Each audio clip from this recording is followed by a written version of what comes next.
عم بضلوا. Here's what's happening at Al-Aqsa Mosque right now in Jerusalem.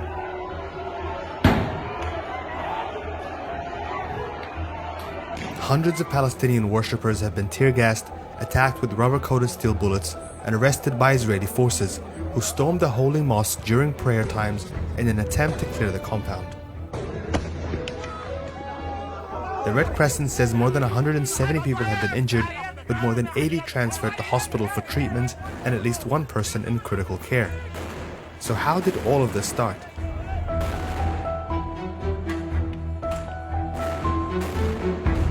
The city has been on edge all week over the imminent eviction of 6 Palestinian families from their homes in the neighborhood of Sheikh Jarrah. For days, activists gathered to protest a court-ordered removal of the families and replacing them with Israeli settlers who had filed legal claims over the land. Israeli police shut down the protests and arrested dozens of activists, eventually blockading the entire neighborhood to prevent any public gatherings. On Friday, hundreds of thousands of Muslims from across Palestinian areas traveled to pray at Al-Aqsa Mosque, marking the final week of the holy month of Ramadan. Following the prayers, some worshippers began chanting in support of Sheikh Jarrah through the streets of the old city. Israeli police responded quickly, violently dispersing crowds that included women and children with sound grenades and rubber-coated steel bullets. When people retreated to Al-Aqsa compound, which sits at the heart of the old city, Israeli police entered and attempted to clear the area that still contained thousands of Palestinians.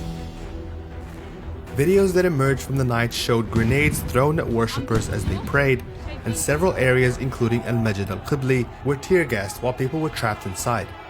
Many hid inside Al-Aqsa Mosque, where they remained trapped for hours as Israeli police cut electricity lines to force them to evacuate.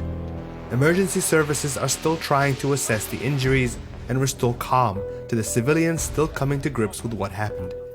Palestinian President Mahmoud Abbas has demanded an emergency session at the UN Security Council over what he calls disgusting and sinful acts in Al-Aqsa and Sheikh Jarrah.